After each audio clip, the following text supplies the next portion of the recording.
Irmãos, eu entendo, essa mensagem, ela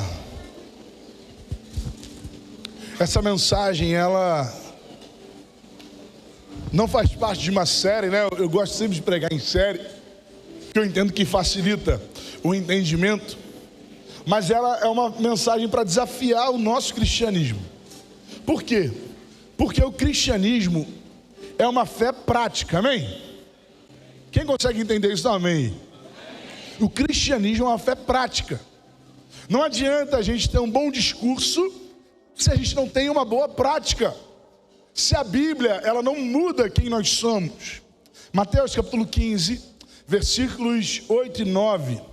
Jesus falando aos seus discípulos, ensina assim: este povo me honra com os lábios, mas seu coração está distante de mim. Em vão me adoram, pois ensinam doutrinas que não passam de regras criadas por homens. Ou seja, não adianta, irmão, a gente dizer que acredita na Bíblia, estudar a Bíblia, conhecer a Bíblia, se ela não se tornar uma prática dentro da nossa vida. A Bíblia é uma bússola que aponta o caminho. Salmo 119 fala que ela é lâmpada para os nossos pés. É ela que direciona a nossa caminhada. Para aqueles que já estão na EBD há mais tempo, sabem que a Bíblia para a gente é a nossa regra de fé, conduta e prática. Nossa regra de fé, conduta e prática. Antes de ser um livro de estudos, ela é um manual. A Bíblia é um alimento antes de ser um instrumento. A palavra do Senhor fala em Mateus capítulo 7, versículo 24, Jesus falando mais uma vez sobre aquela parábola que você conhece, eu sei, a parábola da casa que está sendo construída sobre a rocha. Ele fala assim: todo aquele, pois, que escuta essas minhas palavras e as pratica, é como um homem prudente que construiu a sua casa sobre a rocha. E aí mais à frente, ele continua dizendo: e aquele que ouve essas minhas palavras e não as cumpre, compará-lo-ei ao homem insensato. Age de forma insensata. Ou seja, saber sobre a Bíblia não é suficiente para a gente. Eu não sei há quanto tempo você frequenta um culto, eu não sei há quanto tempo você frequenta uma igreja, mas o que eu sei é que o seu e o meu conhecimento são totalmente descartáveis se eles não se tornarem prática no nosso dia a dia como cristão. É um desafio. A Bíblia tem várias coisas que a gente pega com facilidade, né? Não vou dizer muitas, mas algumas. Talvez um dos maiores desafios seja quando a Bíblia fala assim: você deve amar o próximo como a ti mesmo. E é justamente nesse ponto que eu queria refletir com você nessa noite. A palavra do Senhor fala, e esse é o texto base da nossa reflexão, em Marcos capítulo 12, versículo 29, 30 e 31. Os fariseus questionam Jesus sobre qual seria o maior mandamento. E aí respondeu Jesus: o mais importante é esse: ouça, ó Israel, o Senhor, o nosso Deus, o Senhor é o único Senhor. Ame o Senhor, o seu Deus, de todo o seu coração, de toda a sua alma, de todo o seu entendimento e de todas as suas forças. O segundo é esse: ame o seu próximo como a si mesmo. Não existe mandamento maior do que este. Vamos ler mais uma vez, vamos ler juntos esses 3 versos. É um texto muito conhecido, mas eu queria refletir com você sobre ele. Vamos lá. Respondeu Jesus: o mais importante é este: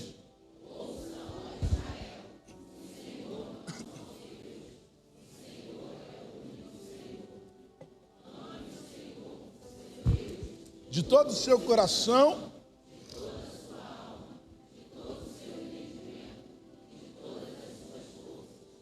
o segundo é este: não existe. Em outros evangelhos, Jesus fala assim: desses mandamentos dependem toda a lei e os profetas. A gente consegue talvez lidar com amar a Deus de forma um pouco melhor, Porque no mínimo a gente consegue disfarçar. No mínimo a gente consegue dar uma enrolada nessa demonstração de amor a Deus, de amor por Deus.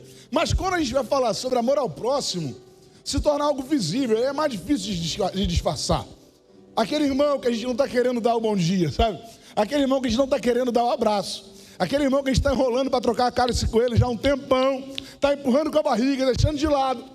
Se torna cada vez mais difícil. Esse ponto de conviver uns com os outros é um desafio. Por que é tão difícil, irmão, amar o próximo como a nós mesmos? E eu não vou usar nem Bíblia. Tem um dito popular que fala que a dificuldade é porque dois bicudos o quê?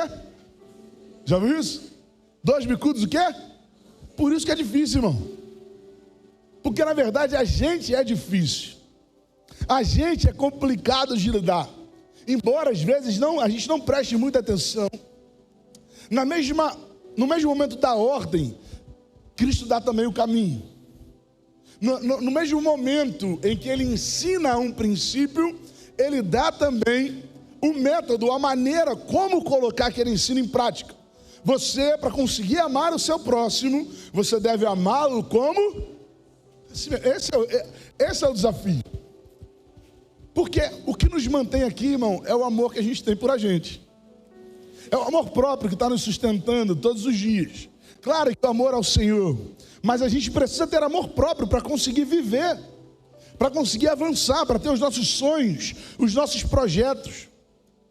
Se a gente quer aprender a lidar com o outro, primeiro a gente aprende a lidar com a gente.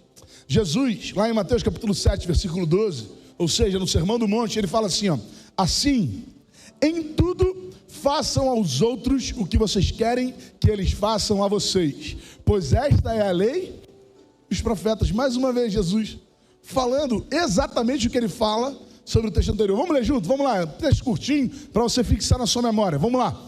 Assim, em tudo façam aos outros.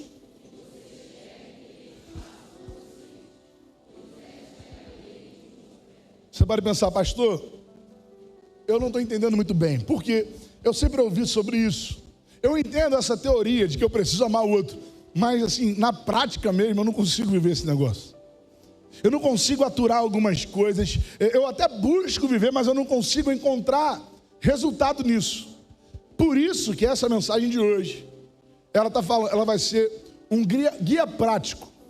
2 dicas para você que, assim como eu, tem qualquer dificuldade de exercer amor ao próximo. A primeira delas é que a gente precisa compreender que amar o próximo não é considerar que aquela pessoa seja uma pessoa boa. Tem gente que acha que para amar alguém aquela pessoa tem que ser boa. Não, Jesus falou assim: amem os seus inimigos, orem por aqueles que vos perseguem. Se a gente quer amar o próximo, a gente deve amar o próximo como a nós mesmos. E eu queria dizer uma coisa para você, irmão, que talvez seja decepcionante. Eu e você não somos bons. Talvez seja surpreendente para você saber que você não é bom. Você não precisa me responder, é uma coisa para você responder no seu coração.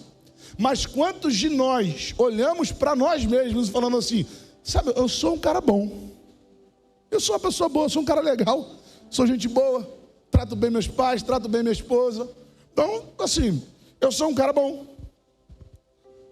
Olhar para a gente como alguém bom vai gerar muita dificuldade para a gente conseguir olhar para o outro e demonstrar amor.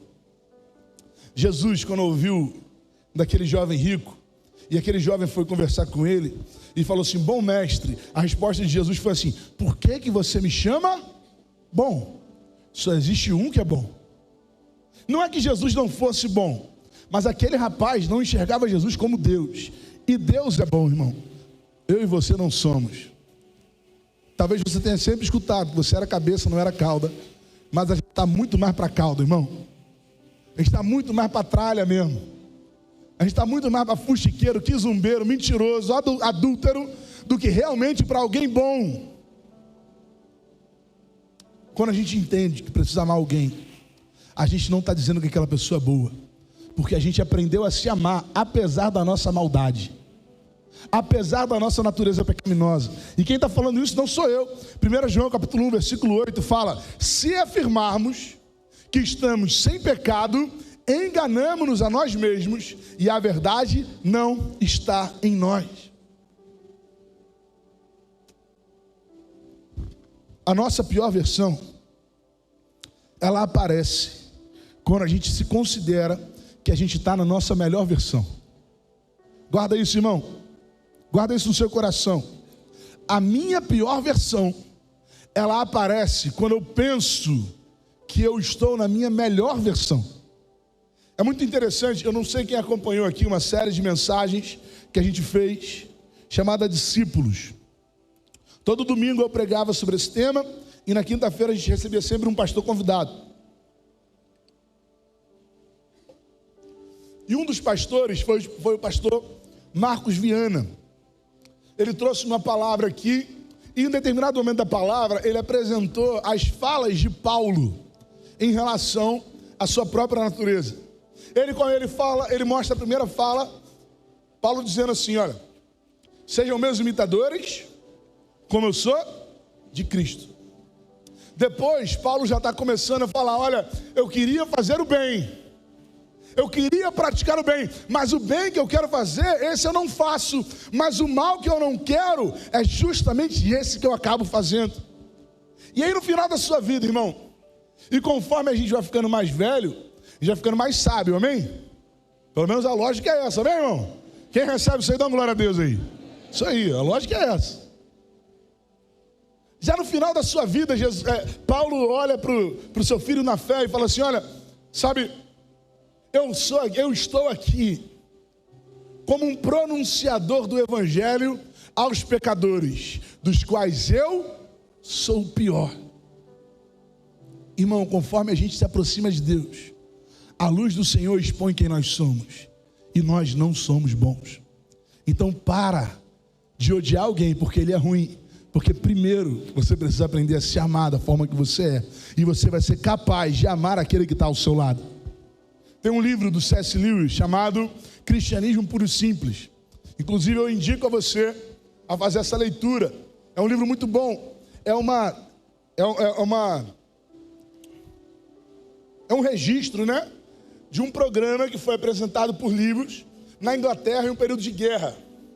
E ele foi falar sobre o evangelho em um momento onde Deus estava sendo contestado por conta da guerra. E ele começa a falar várias questões. E aí esse livro foi escrito nessa situação. E tem um trecho dele, inclusive foi um trecho que me chamou a atenção para preparar essa mensagem, que Lewis fala assim: ó, o meu amor próprio faz com que eu me ache um cara legal, mas não é por me achar um cara legal que eu me amo. Vou ler mais uma vez para você guardar aí. O meu amor próprio faz com que eu me ache um cara legal, mas não é, irmão, o fato de a gente se achar um cara bom, uma pessoa boa, que faz a gente se amar, porque a gente sabe a nossa natureza. A gente se ama porque a gente escolheu isso. E aqui está a escolha, aqui está o segredo. Você não se ama por ser uma boa pessoa, você se ama porque escolheu tomar essa atitude. Não há nada em nosso coração, não há nada em nossa natureza que seja merecedora, louvável, digno de amor. Mas mesmo assim, a gente consegue se amar. E pior, ou melhor na verdade, né? Cristo escolheu nos amar apesar disso. Jesus escolheu nos amar apesar dessa realidade. Se você se ama, irmão, ou melhor, se você não se ama por se achar alguém legal, amar o próximo também não vai ser com base nesse princípio. A primeira dica então que eu quero te trazer é: entenda que amar ao próximo não é considerar que aquela pessoa seja boa. Aí você fala assim: poxa, não consigo amar porque ela é muito ruim. Eu sou ruim. Você é ruim também, irmão. Não queria te contar isso, irmão.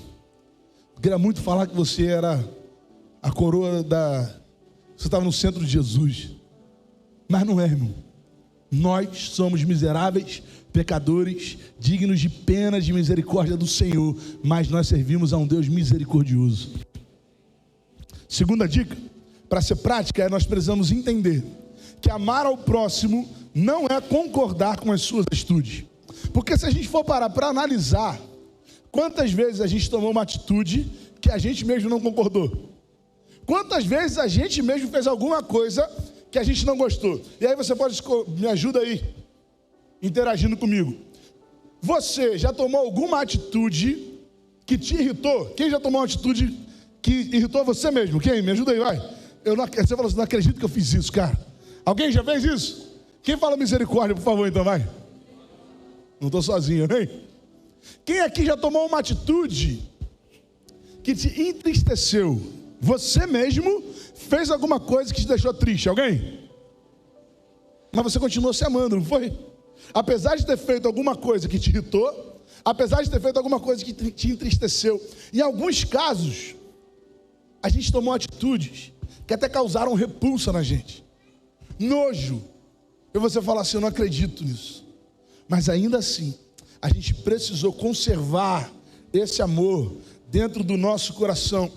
Às vezes a gente acredita que quando a gente perdoa alguém, ou a gente decide amar alguém, a gente está concordando com as atitudes daquela pessoa. Mas não é isso, irmão. Amar alguém não é concordar com as suas atitudes. Amar alguém é escolher amar, apesar das atitudes, apesar do caráter. Um exemplo bem prático.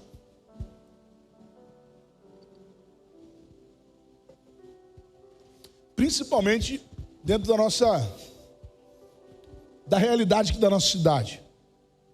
São Gonçalo é uma cidade muito evangelizada, irmão. Tem igreja para tudo que é canto, não é? Um monte de lugar tem igreja.